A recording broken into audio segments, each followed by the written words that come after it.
한번 따라 하실까요? 누가 복 있는 자입니까? 예수를 믿으면서 우리 예수 믿으면 복 받는다라고 하는 말을 우리는 기억하고 있습니다. 사실입니다. 예수 믿고 복 받아야 합니다. 그런데 저와 여러분이 착각하면 안 되는 것 중에 하나가 복만 받기를 원하면 안 됩니다. 복도 받아야 되지만 성경은 우리 보고 복 받는 자로서만 끝나지 않고 우리가 복이 있는 자가 되기를 원합니다. 그것을 아브라함이라고 하는 믿음의 조상의 이야기가 나오는 창세기 12장에 보면 예전에는 번역을 아브라함을 향하여 너는 복의 권원이 될지니라 그렇게 말을 했습니다.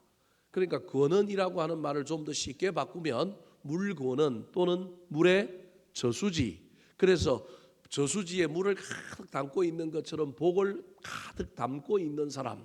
그래서 물꼬를 트면 그 물이 세상으로 흘러가고 농가 밭으로 흘러가는 것처럼 복을 많이 가지고 있는 사람이 아니라 복을 뭐 하는 사람이냐면 나누어 주는 사람이 복의 권원이라고 하는 의미가 있습니다.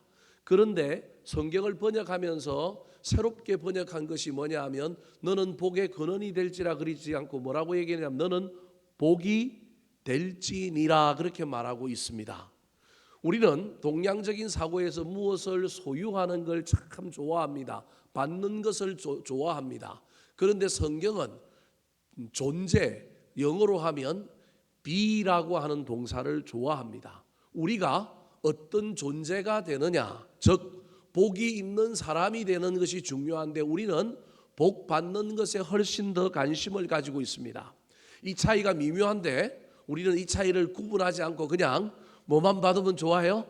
복 받기를 좋아하고 그냥 복 많이 받으면 우리는 신앙생활 잘하는 것으로 이해합니다. 그렇게 이해해도 좋은데 간혹 많이 받으면 뭐 하기라도 하시라고요? 나누어 주기라도 하시면 좋겠습니다. 중요한 건 복을 받는다라고 하는 의미 속에는 나한테 복이 없어요. 위로부터 복이 떨어져야 돼요. 와야 됩니다. 그런데 우리 주님은 위로부터 복이 떨어져서 임하는 사람도 있는가 하면 표현이 좀 묘하긴 하지만 복이 있는 사람은 자기가 뭘 만들어내는 사람이라고요? 복을 만들어내는 사람이다라고 하는 의미도 될 수 있습니다. 오늘 본문의 이야기는 어떤 이야기냐 하면 예수님이 자꾸 사람을 고치니까 유대 종교 지도자들이 자신들의 인기가 떨어짐으로 말미암아 예수님의 인기가 올라가자 이 예수님을 폄하하고 싶어서 뭐라고 얘기했느냐 하면 예수님이 귀신을 쫓아내는 것은 예수님이 귀신의 왕이라고 하는 바알세불이라고 하는 왕의 힘을 빌려서 귀신을 쫓아낸다. 다르게 얘기하면 예수님도 뭐 귀신 든 자다라고 하는 이야기를 하면서 예수님을 깎아내리려고 했습니다. 그때 예수님이 뭐라고 얘기하느냐 하면요, 내가 만약에 귀신 든 자고 내가 귀신의 왕이라고 하는 바알세불이라고 하는 왕의 수하가 되어서 귀신을 내쫓는다고 한다면 그거 논리적으로 맞지 않지 않느냐. 어떤 나라가 자기 편끼리는 뭐 하면 안 된다고요? 싸우면 안 되는데 내가 다 귀신의 영역에 속한 사람이라고 한다면 내가 귀신을 쫓아내면 말이 되느냐. 나는 귀신보다 더 크다. 나는 하나님의 아들이다. 나는 메시아다. 그래서 내가 귀신을 쫓아내는 거지 난 귀신하고 같은 편이 아니다. 그런 논쟁을 펼쳤습니다. 오늘 본문의 이야기는 그 논쟁 이후에 그 논쟁을 지켜보고 있었던 한 여인이 예수님을 향하여 갑자기 칭찬을 합니다. 뭐라고 칭찬했을까요? 27절 말씀 같이 한번 읽어볼까요? 시작. 이 말씀을 하실 때 무리 중에서 한 여자가 음성을 높여 이르되 당신을 뵌 태와 당신을 먹인 젖이 복이 있나이다 하니 예수님을 향하여 칭찬하는 거예요. 이 여자가 가만 들어보니 누구 말이 옳다라는 거예요? 예수님의 말이 옳다라는 거예요. 그러면 예수님을 칭찬해야 되는데 이 여자가 제가 보기엔 아이가 있는 어머니인 것 같아요. 그러니까 어머니는 어머니 편이라고 예수님을 칭찬해야 되는데 누굴 지금 칭찬하는 거예요?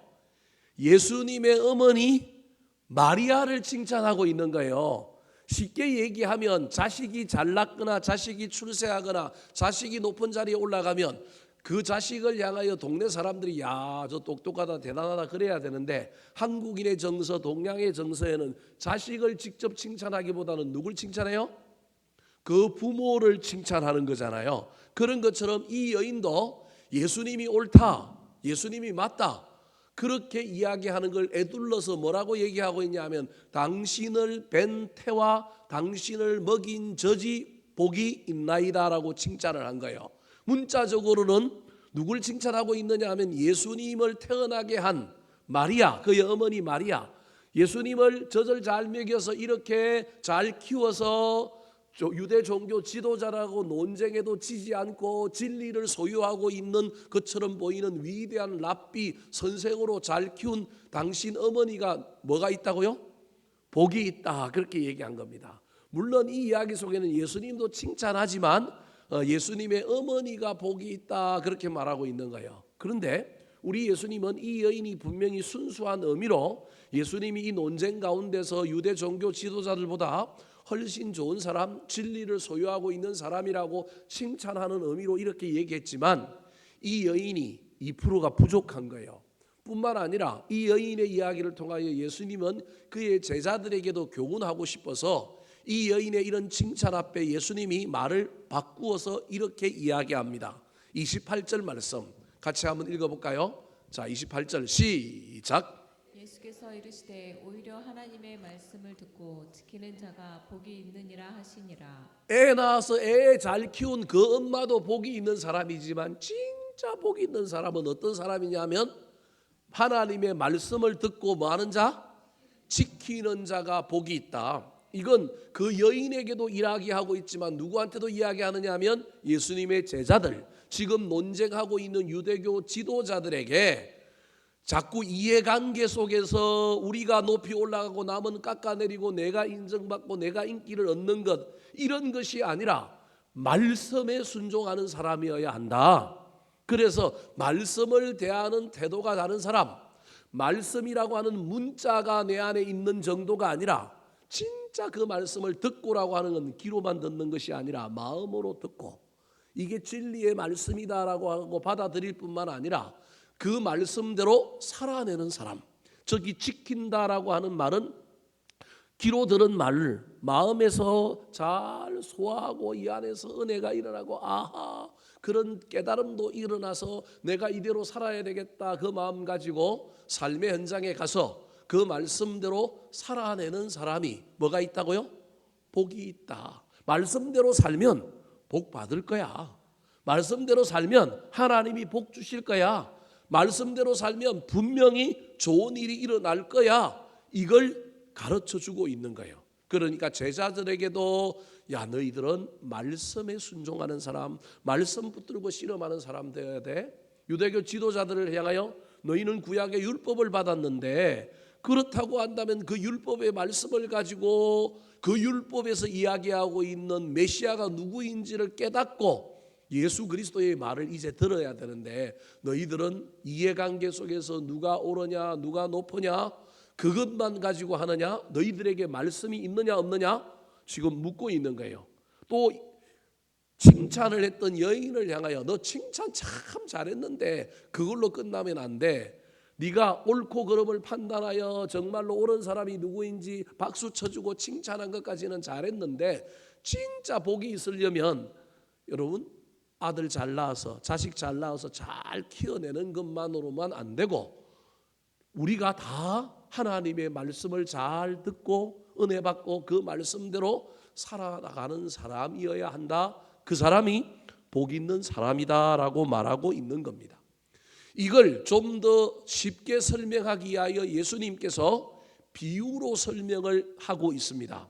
즉 말씀을 듣고 지킨다라고 하는 의미가 어떤 의미인지를 설명하고 있는 이야기가 이다음 29절부터 나오는 비유에서 나옵니다. 이 비유는 32절까지로 끝나는 것이 아니라 그 뒤에 나오는 또 다른 비유, 등불이라고 하는 비유까지 연결되어서 정말로 말씀을 듣고 지키는 자가 어떤 사람인지, 분명히 말씀을 대하는 태도가 다른 사람이 복이 있다고 하는데 그 복은 정말로 진짜 복을 받을 사람이 되는 건데, 저와 여러분이 오늘 본문의 예수님의 비유를 통하여 정말로 말씀을 듣고 지키는 자가 어떤 사람인지 깨닫고 우리도 그 복을 받아 누리는, 말씀을 대하는 태도가 다른 진정 복 있는 사람들이 되기를 예수님의 이름으로 축원합니다. 자, 그렇다면 예수님이 비유로 말씀하신 복 있는 사람, 말씀을 대하는 태도가 다른 사람은 어떤 사람일까요? 따라 하시겠습니다.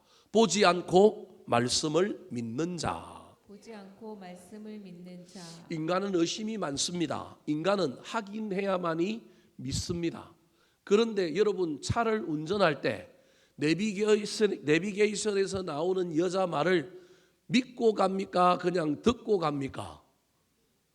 잘 생각 한번 해보세요. 그 여자를 신뢰할 만합니까? 그 여자가 옳은 말을 하는지 확인해 봤습니까? 그런데 거기서 나오니까 그냥 뭐 하고 가는 거예요? 믿고 가지 않습니까? 확인 안 해봤지만 저 여자가 하는 말은 옳다라고 하고 가고 있지 않습니까? 저는 그 여자 말을 간혹 안 들어갔고 그 여자가 맨날 저 따라오느라고 힘들 때도 참 많습니다. 저는 지도에 안 나오는 길을 자꾸 가니까 그 여자가 자꾸 또 그 내비를 돌려가지고 제가 찾아가는 경로를 따라오느라고 얼마나 힘든지 모릅니다. 그래서 저는 간혹 내비게이션을 안 켜고도 길을 잘 찾아가기도 합니다. 요즘 사람들 내비게이션 없으면 지방에 길 찾아가기 힘들 텐데 저는 지도적인 감각이 있어서 그거 없어도 잘 찾아가는 사람 중에 하나입니다. 여러분, 신앙은 보고 믿는 것은 학급입니다. 신앙의 영역 속에서는 저와 여러분이 따져보고 물어보고 의심하고 확인하고 믿기도 해야 되지만 때로는 어떤 경지에 올라가면 여러분 보지 않고 믿는 단계여야 합니다. 오늘 본문에 유대 종교 지도자들에 대하여 이야기하는 거예요.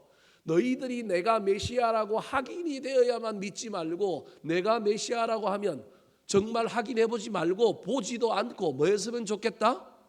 믿었으면 좋겠다. 믿음이라고 하는 것이 이성적이고 통계적인 것만 있는 것이 아니라 그것도 일부 있기는 하지만 원래 믿음이라고 하는 것은 통계적이고 이성적이고 뭔가 확인되어야 믿어지는 것은 믿음이 아니라는 거예요.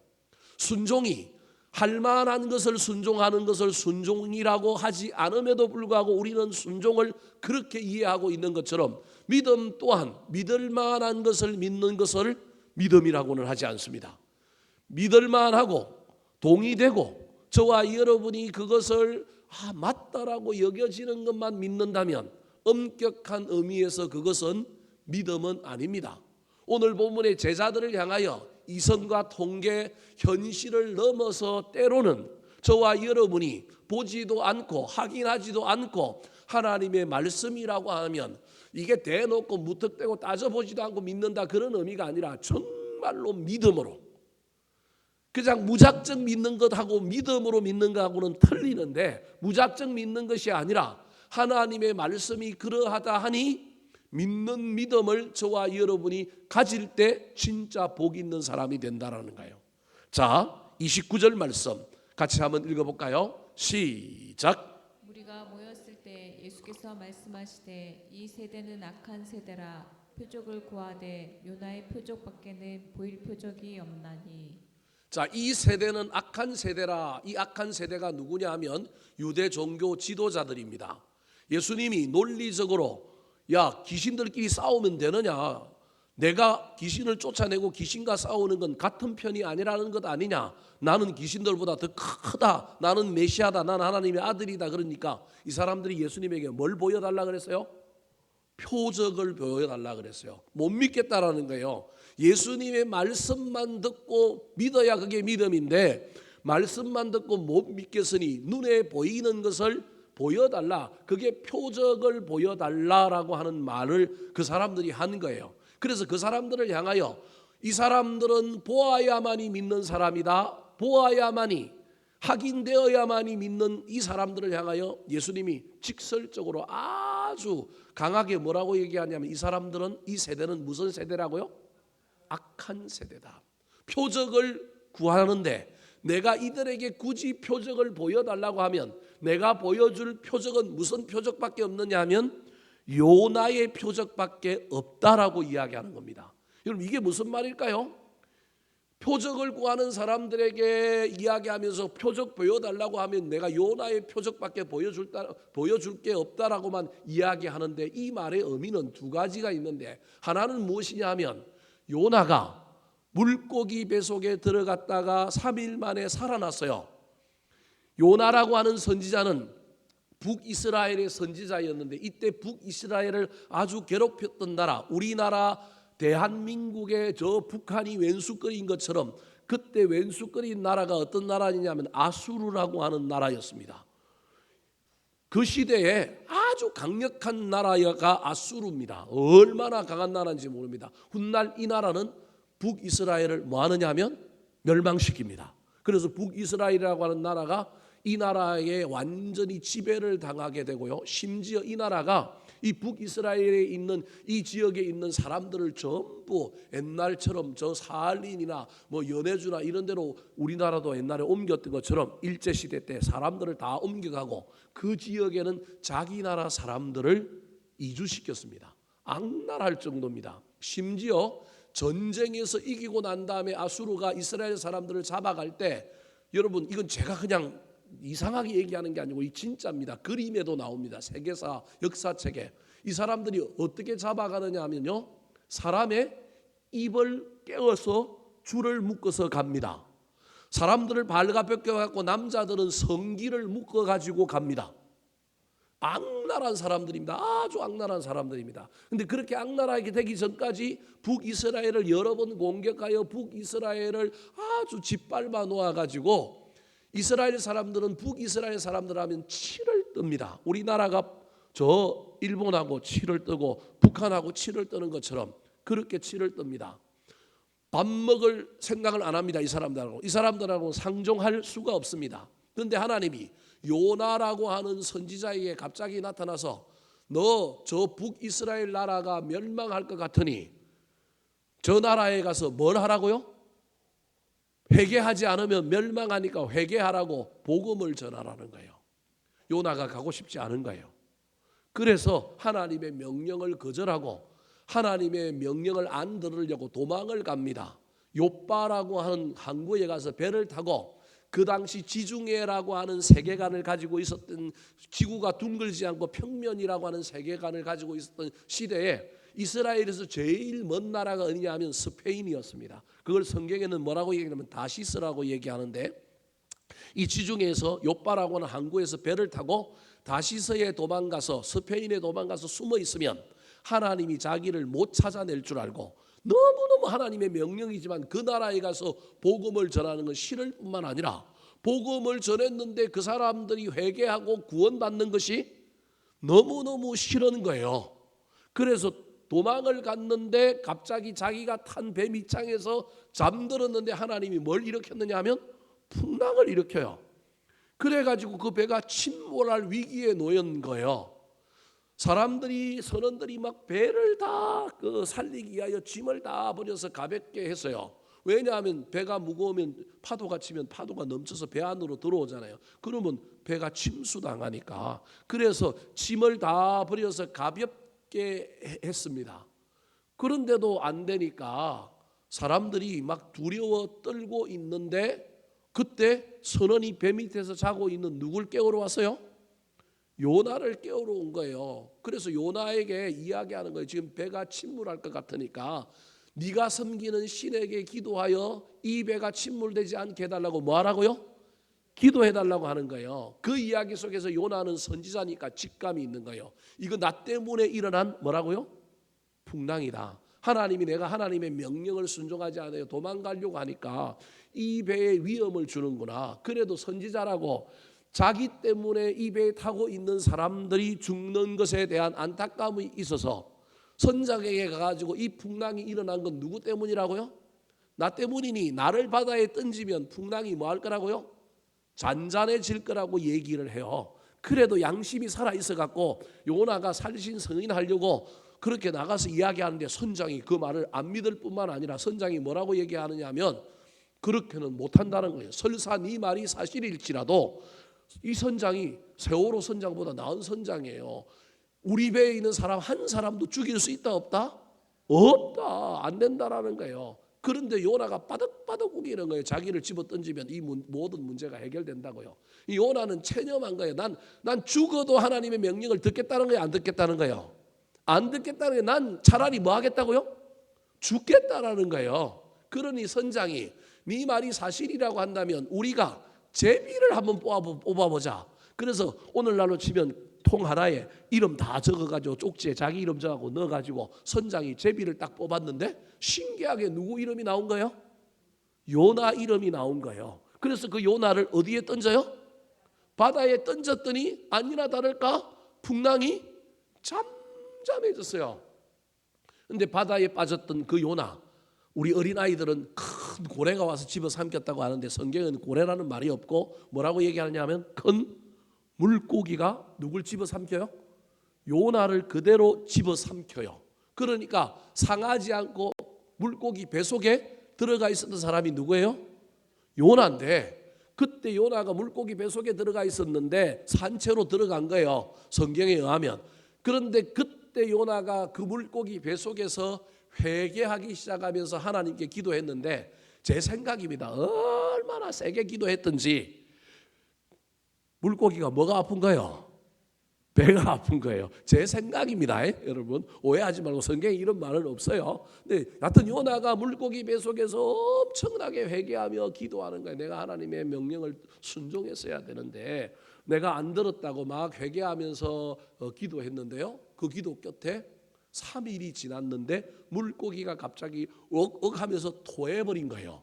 토해버리니까 입속에 들어갔던 요나가 그대로 토해져 갖고 그것도 신기하게 바다에 빠졌으면 골치 아프고 그 다음에 바위 틈에 던져졌으면 골치 아픈데 고래가 막 토해가지고 억 해버렸는데 어디에 떨어졌어요?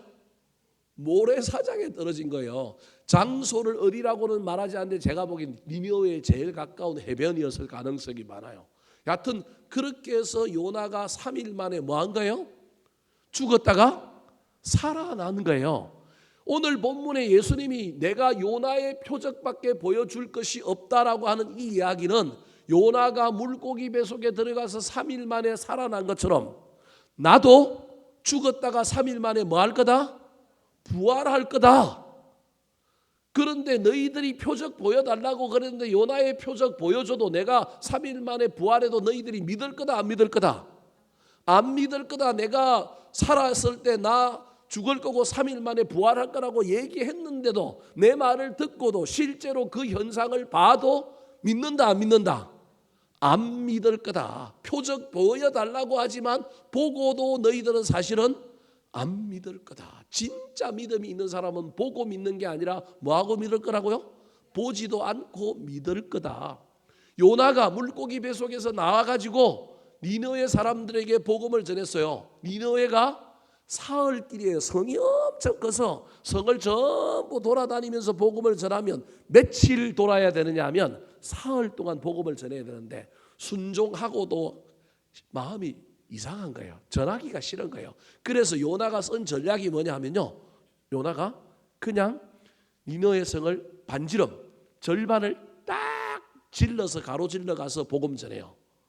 그러니까 하루만 한 거예요. 하루만. 원래는 돌아다니면서 지거적으로 돌아다니면서 하면 며칠 전해야 되느냐 하면 3일 전해야 되는데 순종하는 신용만 하는 식으로 3일 안 전하고 하루만 그냥 가로질러 가면서 복음을 딱 전했는데 신기하게 그 니느웨에 있는 왕부터 모든 백성과 짐승들까지 전부 요나의 말을 듣고 다 뭐 한 거예요? 회개한 거예요. 그래서 그 니느웨라고 하는 성, 아수르의 수도인 그 니느웨라고 하는 성이 무너지지 않고 하나님께 벌을 받지 않고 살아난 거예요. 그러니까 요나는 구원자인 거예요. 예수님이 구원자 메시아인데 표적을 보여줘도 믿을 거다 안 믿을 거다? 안 믿을 거다. 이게 첫 번째 악한 세대여 내가 너희들에게 요나의 표적밖에 보일 것이 없다라고 하는 이야기고, 두 번째 이야기는 이 요나의 표적은 뭐냐 하면 요나가 대충 전해도 요나가 사흘길 복음 전해야 되는데 사흘길 안 전하고 가로질러 가서 그냥 하루만 전했는데도 너희들과 달리 저 이방인이라고 하는 아수르 그 나라의 사람들은 믿지 않고 듣고 뭐 했더라? 회개하고 믿었더라. 확인해보지 않고 저 인간이 믿을 만한 사람이냐, 적국의 나라에서 선지자 하나가 와가지고 하는 말을 믿어야 되느냐 토론하고 따져보고 막 확인해보지 않고 니느웨 사람들은 그냥 듣고 뭐 했다고요? 믿었다.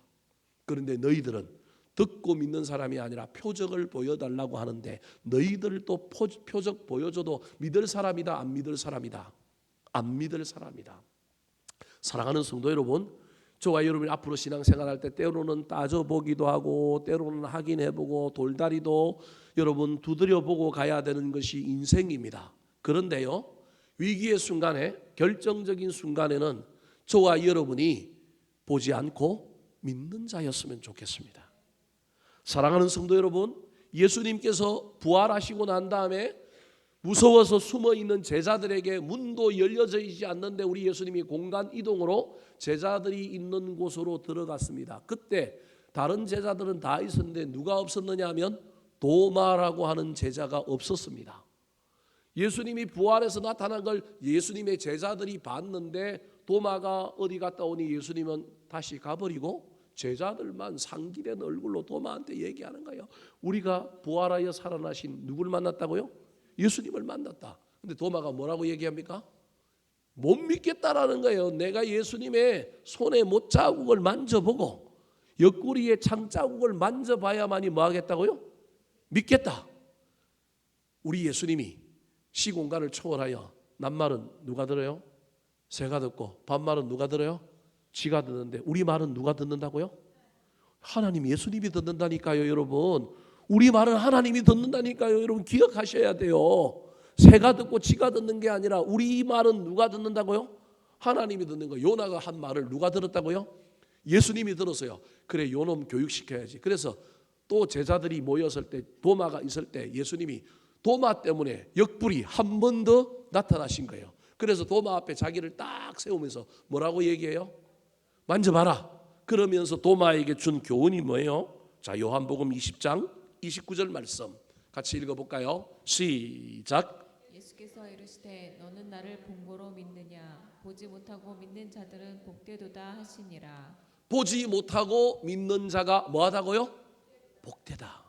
사랑하는 성도 여러분, 오늘 예수님께서 누가 복 있는 사람이냐라고 할 때 하나님의 말씀이라고 하면 무턱대고 대놓고 따져보지도 않고 믿으라 그런 얘기가 아니라 하나님의 말씀이기 때문에 보지 않아도 믿음으로 믿는 자들이 되었으면 좋겠습니다. 그래서 예수님께서는 지금 이 말을 하고 있는 대상자들인 이 종교 지도자들을 향하여 이렇게 이야기합니다. 32절 말씀 같이 읽어볼까요? 시작. 심판 때 니느웨 사람들이 일어나 이 세대 사람을 정죄하리니 이는 그들이 요나의 전도를 듣고 회개하였음이니와 요나보다 더 큰 이가 여기 있느니라. 저게 무슨 말일까요? 최후 심판 날에 니느웨 사람들은 구원받아서 천국 가 있는데 이 천국 가 있는 니느웨 사람들이 심판 날에 오늘 예수님 당시에 있었던 이 유대 종교 지도자들을 향하여 정죄할 거라는 거예요. 다시 말하면 심판할 거라는 거예요. 뭐라고 심판할 거라고요?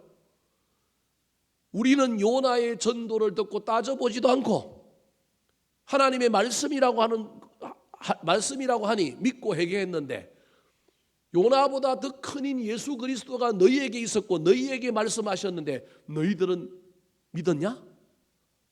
듣고 믿어서 안 믿었지. 그러므로 너희들은 어디다? 지옥이다. 이렇게 이야기할 거라는 거예요. 정죄한다는 말이 그런 말이라는 거예요. 사랑하는 성도 여러분, 우리도 인간인지라 따져봐야 됩니다. 여러분, 신앙도 이성적인 면이 분명히 있습니다. 따져보기도 하고 확인해보기도 하고 때로는 의심해보기도 하고 질문도 해야 됩니다. 모든 것이 무턱대고 믿으면 로봇입니다. 하나님이 우리를 로봇 되기를 원하시지는 않습니다. 그래서 우리는 이 두 가지가 조화를 잘 이루어야 합니다. 결정적일 때, 때로는 길이 막혔을 때, 때로는 저와 여러분이 위급할 때는 여러분 너무 따져보고 믿지 말고 그냥 뭐 했으면 좋겠다고요? 믿었으면 좋겠습니다. 이것이 성경이 오늘 우리에게 이야기하고 있는 복 있는 사람. 저와 여러분이 위기를 만나고 어려운 일을 만났는데 복을 받지 못하고 문제가 해결되지 못했다고 한다면 그때는 정말로 믿음이라고 하는 카드를 사용하여 따져보지 말고 여러분, 저와 여러분이 보지 않고도 믿어야 할 때였는데 어려울수록 힘들수록 우리는 더 따져보고 확률을 따지고 가능성을 따지고 그래서 믿지 않았기 때문에 복 있는 사람, 복 받는 사람이 못 되어설 수도 있다. 이 사실을 잘 기억하여 평상시 문제가 없을 때 때로는 저와 여러분이 잘 물어보고 따져보고 때로는 의심하는 가운데 그 문제를 해결함으로 다시금 믿음이 굳건해졌으면 좋겠습니다. 그런데요, 위기 때, 어려울 때는요, 여러분 할 수만 있다면 믿음으로 믿는 자들이 되기를 예수님의 이름으로 축원합니다. 두 번째, 누가 복 있는 사람일까요? 따라하시겠습니다. 말씀을 간절히 사모하는 자. 말씀을 간절히 사모하는 자. 예수님께서 두 번째로 비유를 들고 있는 사람이 누구냐 하면 남방 여왕이라고 하는 사람을 비유로 들고 있습니다. 31절 말씀 같이 한번 읽어볼까요? 시작. 심판 때에 남방 여왕이 일어나 이 세대 사람을 정죄하리니 이는 그가 솔로몬의 지혜로운 말을 들으려고 땅 끝에서 왔음이거니와 솔로몬보다 더 큰 이가 여기 있으며. 여러분, 저 남방 여왕은 구약 성경에 나오는 서바라고 하는 여왕입니다. 아프리카에 있었던 여왕인데 저 여왕이 오늘날로 치면 이디오피아라고 하는 나라의 여왕이다 하는 설 하나 하고 저 여왕이 가지고 온 향이 아주 많았는데 아프리카에서 향이 많이 나는 나라가 지금의 수단이라고 하는 나라입니다. 그래서 수단의 여왕이었을 것이다. 어찌되었든 아프리카에서 아주 강력한 나라를 꾸리고 있고 가장 부유했을 뿐만 아니라 세상의 모든 학문을 다 섭렵하여 자기가 제일 똑똑했다고 생각하는 여자가 있었는데 그 여자가 구약 성경에는 서바 여왕, 아프리카 남쪽에서 왔다고 그래서 남방 여왕이라고 이야기합니다. 여러분, 신약 시대에 최초의 대학이 어디에 설립되었느냐 하면 아프리카에 설립되었어요. 그러니까 우리가 생각하기는 대학이 기원전 2, 3세기부터 기원전 1세기까지 학문이 융성되면서 그리스 로마의 철학이 발달하면서 막 대학들이 세워졌는데 최초의 대학이 어디에 세워졌다고요? 아프리카에 세워졌어요. 왜 그랬을까요? 아프리카 이집트를 비롯한 이 지역에서 여러분 학문은 책이 있어야 되잖아요. 뭘 만들기 시작했기 때문에 그러는 거예요. 파피루스라고 하는 종이를 가지고 문자를 만들었기 때문에 그래요. 그전에는 문자를 뭘로 만드느냐 하면 토판이라고 하는 흙으로 만든 어떤 우리로 치면 인쇄 할자에 해당되는 그런 걸 가지고 흙판 하나를 가지고 책이 된 거예요. 토판 문자였는데 이게 글씨를 쓰는 문화로 넘어오는 것이 서양이 먼저 한 게 아니라 어디가 먼저 한 거라는 거예요? 아프리카가 먼저 한 거예요. 그 다음에 이게 인쇄술로 발전한 건 서양이 했는데 사실은 인쇄술은 우리나라가 훨씬 더 빨라요. 직지신경이라고 하는 그 구텐베르그라고 하는 사람이 할자를 만들고 인쇄를 시작했는데 그거보다 훨씬 더 우리나라가 사실은 고려 시대에 먼저 하게 되는, 그러니까 우리나라가 참 문화적으로는 발전한 나라인데 여하튼 고대에 대학이 아프리카에 만들어졌는데 그때 만들어진 것이 알렉산드리아라고 하는 아프리카의 지역에서 만들어졌어요. 그러니까 우리는 아프리카를 지금은 미개한 나라, 좀 못 사는 나라라고 생각했지만 예수님 당시에 기원 전후 이때는 아프리카가 이집트라고 나라를 비롯하여 아주 강력한 나라, 문화적으로도 아주 뛰어난 나라였다고 이해해야 됩니다. 유럽과 경쟁할 정도로 패권을 다툴 정도로 지중해 연안에 있는 아프리카는 대단한 나라들이었습니다. 그런 나라들 중에 스바라고 하는 여왕이, 남방 여왕이 자기보다 훨씬 더 지혜 있는 사람이 누구라고요? 솔로몬이다라고 하는 이야기를 듣고 이 여인이 누굴 찾아와요? 솔로몬을 찾아오는 거예요. 은근표를 엄청나게 들고. 근데 솔로몬을 찾아와고 시험을 몇 가지 해봤는데 솔로몬이 대답을 못하는 말이 없는 거예요. 그래서 항복한 거예요. 그리고 모든 선물을 다 주고 간 여자가 누구냐 하면 저 남방 여왕 서바 여왕이라고 하는 겁니다. 지금 저 여왕이 심판 때에 세상의 모든 사람들을 향하여 정죄하며 심판할 거라는 거예요. 어떤 사람들을 심판할 거냐 하면 여러분 아까 요나라고 하는 사람의 이야기 속에서는 이미 이 땅에 오신 예수님의 말을 뭐 하기만 하면 돼요? 듣고 믿기만 하면 되는데, 그런 수동적인 신앙을 넘어서서 더 복 있는 사람은 찾아오신 예수님, 설교자들을 통하여 말씀이 들릴 때, 내가 성경을 읽고 말씀이 살아 움직일 때 그 말씀을 말씀으로 믿고 그냥 살아가는 신앙, 좋은 신앙인데, 좀 더 좋은 신앙이 되려면 어디 좋은 말씀이 있다, 어디 예배가 드려진다 그러면 사모하는 마음으로 찾아가는 사람, 그 사람의 대표로 누굴 들고 있는 거예요? 남방 여왕을 들고 있는 거예요. 오신 분이 오셔서 나한테 말씀해 줄 때 그 말씀을 듣고 믿고 그 말씀을 잘 따르는 것도 좋은 신앙이지만, 더 좋은 신앙은 어디에 좋은 말씀이 있다, 오늘 예배한다더라, 오늘 다니엘 기도회를 한다더라, 오늘 뭘 한다더라, 그러면 내가 찾아가서 말씀이 있는 곳에 가서 듣는 사람, 그 사람의 대표가 누구라고요? 남방 여왕이라는 거예요. 신앙생활을 하려면 이 정도는 돼야 되지 않겠느냐. 자원함으로 말씀을 사모하여 간절하게 찾아가는 사람, 이 사람이 복이 있다. 이렇게 찾아오는 사람에게, 이렇게 말씀을 듣고자 열정을 가진 사람에게 하나님이 복을 주지 않겠느냐. 이런 열심도 이런 열정도 없었던 사람들, 지혜로운 말을 들으려고 땅 끝에서 왔다. 그냥 옆 동네에서 온 것이 아니라 땅 끝에서, 스페인이 땅 끝이라고 한다면 아프리카에도 땅 끝이 있는 거예요. 그러니까 아프리카에서 왔다라고 하는 말이 이 땅 끝에서 왔다라는 의미가 되는 거예요. 그러니까 얼마나 산 넘고 물 건너 바다 건너서 솔로몬 한 사람 만나려고 얼마나 왔느냐는 거예요. 신앙은 이런 구도자여야 한다라는 거예요. 신앙생활은 이런 열정과 열심, 이런 사모함이 있어야 진짜 신앙이다.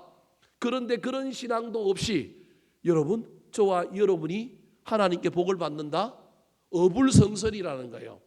남방 여왕까지는 안 되더라도 찾아오셔서 말씀해 주시면 적어도 뭐 하기는 해야 된다고요?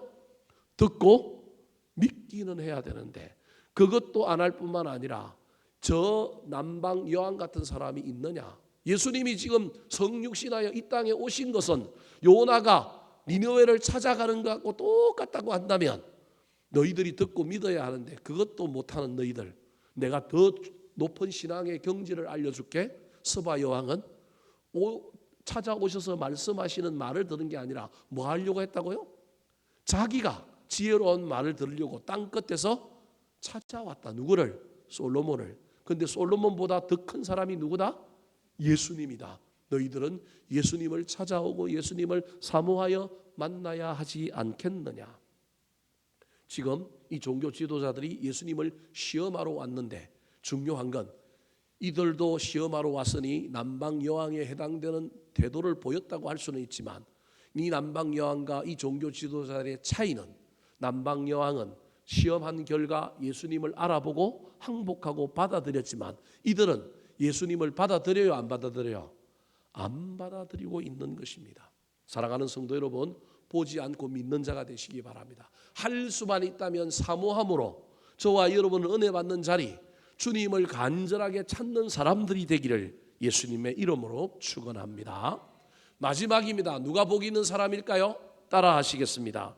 약속의 말씀을 굳게 붙드는 자. 약속의 말씀을 굳게 붙드는 자. 예수님이 하고 있는 세 번째 비유, 누가 복 있는 사람인가라고 하는 걸 알려주기 위하여 세 번째 하고 있는 비유가 무엇이냐면 등불 비유입니다. 자, 33절 말씀 같이 한번 읽어볼까요? 시작. 누구든지 등불을 켜서 운 속에나 말 아래에 두지 아니하고 등경 위에 두나니 이는 들어가는 자로 그 빛을 보게 하려 함이. 자, 33절에서 예수님이 등불 비유를 이야기하는데요. 등불은 말 아래, 상 아래 두지 아니하고 어디에 둔다고요? 등경 위에 높은 곳에 둔다. 이유는 빛이 비쳐야만이 들어가는 자들이 그 빛을 뭐 한다고요? 본다라는 겁니다. 여러분, 저 이야기를 잘 이해하셔야 됩니다. 예수님이 지금 제자들을 향하여, 유대 종교 지도자들을 향하여 뭐라고 얘기하냐면, 너희들은 뭐가 되어라? 등불이 되어라라는 거예요. 너희들이 등불이 되어서 말 아래 있지 말고 등경 위에 있을 때 너희들을 보고 들어오는 자가 있고 빛을 본다라는 거예요. 그 빛이 예수님이라는 거예요. 그러니까 누가 복이 있는 사람이냐 하면 등불이 되어서 다른 사람들이 등불보다 더 큰 빛의 근원이신 예수님을 보게 하는 사람. 좀 더 그냥 직설적으로 얘기하면 전도하는 사람. 등불로 전도하는 사람. 전도까지는 아니더라도 등불의 삶을 사는 사람이 뭐라고요? 복 있는 사람이다라고 하는 걸 알려주려고 하는 거예요. 그런데 여러분, 저와 여러분이 등불이 되어야 하잖아요. 근데 등불이 안 되면 골치 아프잖아요. 그래서 예수님께서 등불이 되려면, 등불로 살려면 어떻게 해야 되는지를 알려줍니다. 자, 34절 35절 말씀 같이 한번 읽어볼까요? 자, 시작. 내 몸의 등불은 눈이라. 내 눈이 성하면 온몸이 밝을 것이요 만일 나쁘면 내 몸도 어두우리라. 그러므로 내 속에 있는 빛이 어둡지 아니한가 보라. 지금 제자들과 유대 종교 지도자들을 향하여 너희들이 등불로 살아야 한다. 왜? 너희들이 등불이어야 비쳐야만이 그 등불을 보고 들어오는 사람이 뭘 본다고요? 빛을 본다. 그러면 등불이 되어야 되는데 34절과 35절에서는 갑자기 등불을 또 뭘로 바꾸느냐 하면 눈으로 바꿨어요. 이게 3단 노법인데 등불 이꼴 뭐라고요? 눈이라고 얘기해요. 뭐라고 얘기하면 내 몸의 등불은 뭐라고요? 눈이라는 거예요. 그러니까 한 인간의 등불은 뭐라고요? 눈이라는 거예요. 그래서 눈이 성하면 몸이 뭐 할 거라고요? 밝을 것이라는 거예요. 그러니까 저와 여러분이 등불로 살려면 뭐가 성해야 한다고요? 눈이 성해야 된다는 거예요. 눈이 온전해야 된다라는 거예요. 저와 여러분의 눈이 지금 온전하지 않은 사람이 누가 있습니까? 저 말은 무엇일까요?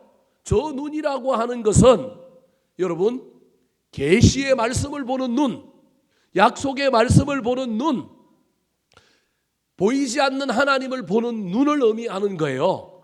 그래서 약속의 말씀이 보이고 하나님이 믿음으로 살아계심이 보이는 사람은 등불이라는 거예요. 등불. 지금 유대교 종교 지도자들을 향하여 너희들이 등불이어야 되는데 너희들이 등불이 아니다. 너희들은 지금 어디에 있다고요? 말 아래에 있다는 거예요. 뭐가 씌어가지고 지금 등불의 역할을 못하고 지금 책상 밑에 있다라는 거예요. 왜 그러냐면 너희들의 눈이 지금 뭐하지 않다고요? 성하지 않다라는 거예요. 눈이 성하지 않다라는 말은 구약에 나오는 율법의 말씀에서 예언하고 있는 메시아를 너희들이 알아봤다 못 알아봤다? 못 알아봤다. 오늘을 살아가는 저와 여러분이 하나님의 말씀 속에 나를 향한 약속의 말씀이 있는데 그 약속의 말씀을 우리가 못 알아보면, 그 약속의 말씀을 우리가 알지 못하면, 나를 향한 하나님의 약속의 말씀이 있는 것을 깨닫고 그 말씀을 우리가 눈으로 보고 믿지 못하면 우리는 눈이 성하지 못한 사람, 우리는 등불이 아닌 사람이라는 거예요. 그래서 35절에 그러므로 내 속에 있는 빛이 어둡지 아니한가 뭐 하라고요? 보라는 거예요. 다르게 이야기하면 네 속에 있는 빛, 성령의 빛, 말씀을 조명하는 빛이 있는데 이 빛이 어두워서 네가 성령 충만한 사람이 되지 않아서 네가 성령의 지혜의 그 놀라운 은혜로 말미암아 약속의 말씀, 은혜의 말씀, 계시의 말씀을 봐야 하는데 네가 지금 어두워져 가지고 그걸 못 보고 있으니 넌 눈이 뭐한 사람? 어두운 사람. 그래서 너는 다른 사람에게 등불로 뭐하지 못하는 사람? 살지 못하는 사람이라는 거예요. 마태복음에서는 이 등불을 뭐라고 얘기하냐면 착한 행실이다라고도 표현하고 있습니다. 거기까지는 나가고 싶지 않지만 사랑하는 성도 여러분, 이 이야기 속에서 누가 복 있는 사람이냐 하면요, 저와 여러분은 영안이 밝아서 하나님이 보이는 사람, 영안이 밝아서 저와 여러분이 하나님이 나에게 하고 계시는 약속의 말씀이 보여서 그 약속의 말씀을 굳게 붙들고 살다 보니 저와 여러분은 고난도 이기고 문제도 이기고 착한 행실을 나타내는 진짜 등불의 삶을 살고 있는 사람, 그 사람은 어떤 사람이라고요? 복 있는 사람이다. 사랑하는 성도 여러분, 저와 여러분의 눈이 성한지 잘 살펴보았으면 좋겠습니다. 내가 지금 등불인지 잘 살펴보았으면 좋겠습니다. 내 눈이 내가 무슨 일을 하든지, 저처럼 목회를 하든지 사업을 하든지 하나님이 나에게 말씀을 통하여 나에게 보여주고 있는 계시, 나에게 주고 있는 확신, 나에게 주고 있는 약속의 말씀들이 보였으면 좋겠습니다. 그 약속의 말씀이 살아있으면 저와 여러분은 빛이 날 겁니다. 저와 여러분은 등불이 될 겁니다. 내가 등불인지 아닌지는 나는 잘 몰라도 누가 아느냐 하면 사람들이 압니다. 왜냐하면 사람들은 빛을 찾아오기 때문에, 사람들은 빛이 있는 곳에 모이기 때문에 그렇습니다. 그래서 등불로 사는 사람, 눈이 성한 사람, 이 눈으로 약속의 말씀을 보는 사람이 복 있는 사람이다라고 말하고 있는 것입니다. 말씀을 마치려고 합니다. 사랑하는 성도 여러분, 저와 여러분이 어떤 일을 함으로 말미암아 복 있는 사람이 될 수도 있지만 우리는 말씀을 대하는 태도가 다른 사람일 때 복 있는 사람이 된다고 하는 사실을 잊어버리지 말았으면 좋겠습니다. 보지 않고 믿는 말씀의 사람들이 되었으면 좋겠습니다. 특별히 저와 여러분에게는 사모함으로 남방여왕 서바여왕처럼 찾아가고 열정을 가지고 열심을 내는 일들이 우리 가운데 자주 있었으면 좋겠습니다. 더 나아가 저와 여러분이 등불로 살았으면 좋겠습니다. 내 눈이 약속의 말씀을 보아서 그 약속의 말씀을 굳게 붙들고 어떤 상황과 환경 속에서도 열심히 달려갈 때 나는 많은 사람들에게 등불이 될 것입니다. 나를 보고 사람들이 몰려오고 등불과 같은 나의 행실 때문에 사람들이 주께로 달려오게 될 것입니다. 이번 아름다운 동행에 우리가 온전한 등불이 못 되어 우리를 바라보고 오지 못하는 오는 사람들이 많지 않는다 할지라도 다시 등불이 되고자 하는 열망을 품고 사람들을 주께로 인도하는 저와 여러분이 되기를 예수님의 이름으로 축원합니다. 한번 따라 하실까요? 누가 복 있는 자입니까? 보지 않고 말씀을 믿는 자, 말씀을 간절히 사모하는 자, 약속의 말씀을 굳게 붙드는 자,